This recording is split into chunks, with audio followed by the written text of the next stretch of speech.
Hello and welcome to World News. I'm Randolf Jamias to keep you company. An earthquake measuring 5.2 on the Richter scale hit India's northeastern Assam state early on Saturday morning, scaring residents of the area and causing damage to the property. In a bid to save their lives, the locals left their houses and went to open fields. The earthquake had a focal length of 10 kilometers, which is known to be comparatively shallow and lasted for a duration of 20 to 25 seconds, making its effects felt in various parts of the northeastern sector, including the India-Bangladesh border. Due to the intensity of the earthquake, cracks appeared in the walls of the houses, though there was no major damage to life or property. Meanwhile, a wildlife in Riverside County, California, has forced the evacuation of some homes in the area and burned nearly 150 acres of land, authorities said on Thursday. About 200 firefighters, aided by helicopters, are on the scene battling the blaze. The fire is thought to have started near Rio Road near Calle Hermosa in Jurupa Valley, and the cause is under investigation, according to officials. No injuries have been reported. Now in Russia, Moscow residents woke on Friday to find their city blanketed in thick, fresh snow. Snow fell steadily overnight and in the early morning, coating the Russian capital after about 2 weeks of sunny spring-like weather. The first day of actual spring brought a change, though, with temperatures around 0 Celsius and flakes of wet snow. Residents and visitors to Russia's capital city, however, were undeterred by the weather, even saying it was quite warm compared to previous winter months. Weather forecasts predict the weather to become much colder in the coming days in Moscow, with temperatures dropping to minus 19 Celsius over the weekend. In other stories, aircraft recycling proves to be a thriving business in England, as valuable parts of the retired jets are salvaged and sold, often fetching a better price on the ground than as flying asset in the air. In the heart of England's picturesque Cotswolds, an extraordinary green revolution is underway. Instead of planes rotting in graveyards, here aircraft recycling is a thriving and growing business. Air Salvage claims to be the biggest operation of its kind in Europe and processes more than 50 aircraft a year through its Cotswold facility. It has recently employed more than staff and is already taking bookings for 2015.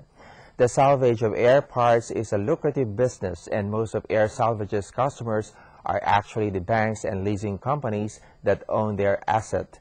Since the value of parts is counted in millions, these companies need a safe pair of hands, and countries such as the UK and the US are seen as a safe place for the asset to be stored and dismantled.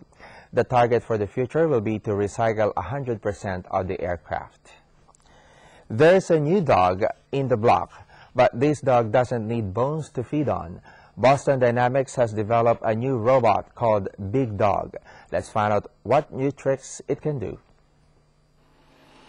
BigDog has learned a new trick. Like a real canine, he can take an object between his jaws and move it out of the way. The only difference is that in this case, the object is a concrete block. BigDog's developer, Boston Dynamics, calls BigDog the alpha male of their robot stable. They've given him the ability to utilize the dynamic forces of his entire metallic body to throw objects over his shoulder, just as a real dog might. BigDog first came to public attention in 2008. He's being designed as a metallic pack mule for soldiers in the field. He can walk, run, climb and carry heavy loads for miles without stopping. An internal computer controls gyros and sensors to keep him upright in difficult terrain. And now he can deal with almost anything that gets in his way. And in tennis, world number 1 Novak Djokovic will meet Czech Tomas Berdych in the final of the Dubai Championships after both players won through to the decider with impressive semi-final wins on Friday. Djokovic beat a stubborn Juan Martín del Potro 6-3, 7-6, extending his winning streak to 17 matches.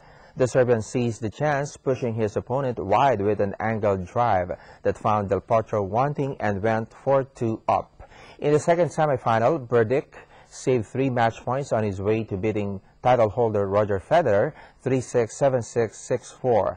Federer surged from 5-2 down in the second set, but then fluffed 3 match points in the tiebreak before Czech Berdych forced a deciding set with a bludgeoned Richter winner. In the final set, 2 miscued forehands and a double fault from Federer gave Berdych 2 break points at 2-2. The Swiss saved the first with an ace but skewed another forehand wide to fall 3-2 behind, and Berdych was able to serve out the match for a 5th win in his past 8 meetings with Federer.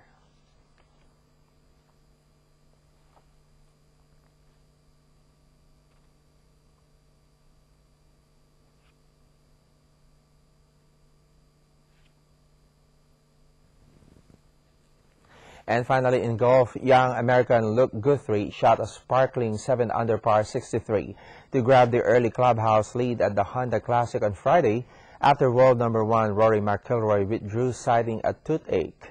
The 23-year-old Guthrie, yet to win on the PGA Tour, was flawless as he carded 7 birdies at PGA National to gain a 1-stroke lead over compatriot Michael Thompson.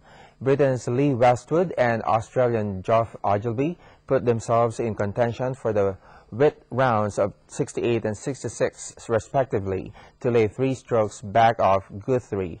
Tiger Woods, coming off an opening round 70 and playing in the later groups, was even par through 7 holes after following birdies at the 4th and 5th holes with bogeys at the par 4 6th and par 3 7th. But the attention was all on world number 1 McIlroy, who had a nightmare start to his second round, dropping 7 shots from his opening 8 holes with a triple bogey, a double bogey, and 2 bogeys. That wraps up the stories for today. Thanks for the company and see you again.